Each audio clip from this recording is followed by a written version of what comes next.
Hello mga sir, what's up? Magandang gabi, magandang araw, magandang umaga sa inyo lahat. Okay, so ngayon, pag-uusapan natin tong nasa larawan, no? So, nakalagay dyan, DepEd email has been moved to Outlook.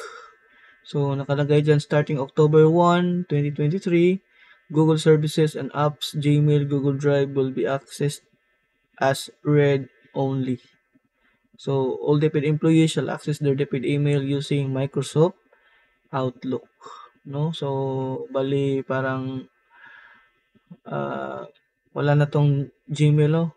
Um, meron din, meron pa din, may access pa din pero baka dumating yung time na talagang mawawalan tayo ng access sa Gmail, no? So, kaya maganda or ano ba yun? Dinadirect tayo na mag-login or gumamit ng ating DepEd email using the Microsoft Outlook app. Okay? So, may mga katanungan, sir. Saan makikita yung Outlook? Is it a website o ano? So, ang Outlook po isa ring app. Part po siya ng 365 accounts natin, no? Binigay ng DepEd sa mga DepEd employees. So, once ma-access mo yung account mo, so yung account natin, portal.office.com, dyan natin i-access yung ating 365 account. Kung alam nyo, naka-login na yan dyan. Okay. So, in the upper right part, so nandyan yung option. Saan na ba yung Outlook? Ito, nasa una siya, guys. Okay, nandyan siya. Okay. So, kung first time mong ma-access yung 365 account mo, dito, install mo lang yung apps. Lahat ng apps na kasama ng package ng 365 accounts natin, ini-install niya sa laptop or PC na ginagamit mo. Okay? So, i-install niya lang yan dyan. Tapos, magda-download siya saglit. So, i-open niya, tapos maglo-loading na lang siya. Maglo-load pala, magda-download at mag-i-install automatically. Okay? So, now, ang question is, may mga tanong, sir, paano ko ma-access yung 365 account ko? So dati yung 365 account kasi dalawa na yan eh.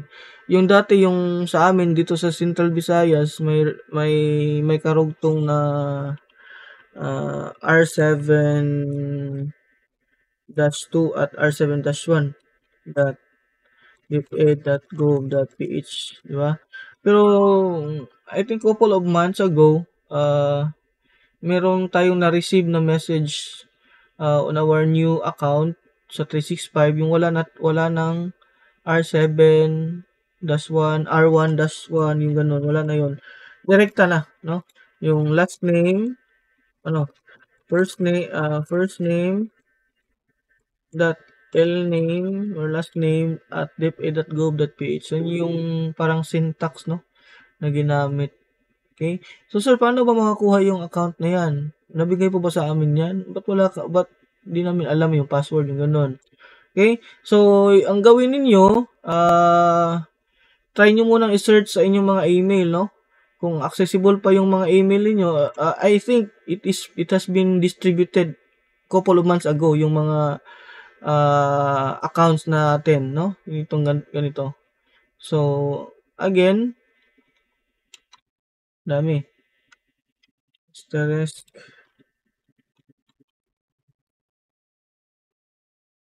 Yung password natin. Login lang natin yung account natin sa DepEd email. Tapos, dito sa search box, type nyo yung 365.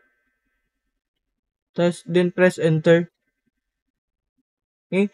Hanapin nyo yung pinaka-latest na distribution account o distribution ng account. Makikita yan dyan eh. Saan na ba yun? Distribution. Okay, where is... Ito. To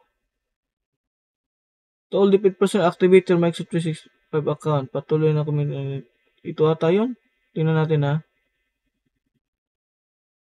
Ito February 1, 2023, lahat ng teachers or ating personnel naka-receive ng ganitong messages, di ba? So, dapat nating i-activate ang ating 365 accounts, no? You know? Ano yung benefits daw, di ba? What benefits do I get from my new account? Oh, di ba? So, marami diyang benefits, class, mga sir and moms, di ba? Okay? So, centralized din yung pag-send ng, centralized din yung pag-send pala ng DepEd sa mga resources and templates. So, get access to official DepEd resources, templates, forms, at learning materials. Ganon. So, hindi, yun yung parang notification, no? Meron ditong isang message na naglalaman ng ating account. Wait lang. Saan yun na? Meron yun eh. Try natin lagyan ng this. Oh, ito.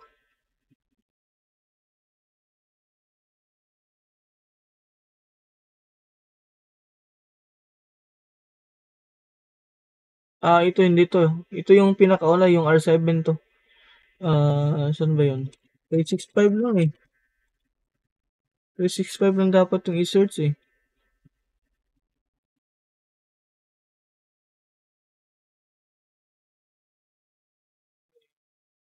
Ito pala. Yung sender pala, DepEd email distribution account or this account, yun yung sender. Dito yung makikita ang ating account. So, ayan. Ito yun. Nagko-contain yan ng temporary password natin eh. Itong sa akin, tapos na to, na-activate ko na to. Ginamit ko tong temporary password para pag first time login natin, ipaprompt tayo na magpalit ng password, no? So, pag nagpalit kayo ng password, ito na yung magiging requirements. No? A minimum of 8 characters and a maximum of 256 characters. Requires 3 out of the 4 criteria or conditions. Merong lowercase or merong maliliit na titik. Meron ring uppercase. Dapat may capital letter. Merong numbers. Or merong symbol. Pero ilan lang sa tatlong yan dapat, sa apat na yan, tatlo lang ang makakapasa sa criteria, no? Pag nakita ng system na meron ng lowercase, uppercase at numbers, pasado na yan sa magiging password. Pero kung dalawa lang, hindi. Hahanapan ka ng pangatlo. Dapat present any 3 sa apat na to. Okay? So, saan ba natin to mailalagin? So, dito lang, may link na provided. Yan. Yan, provided yung link. No? Okay? So, provided na yung link. Click mo lang yan. Tapos, pupunta yan sa login screen ng portal.office.com. Okay? So, yan lang para ngayong gabi. So, if you have questions po, feel free to comment down para gawa natin ng video. Okay? So, Sir Yako, out.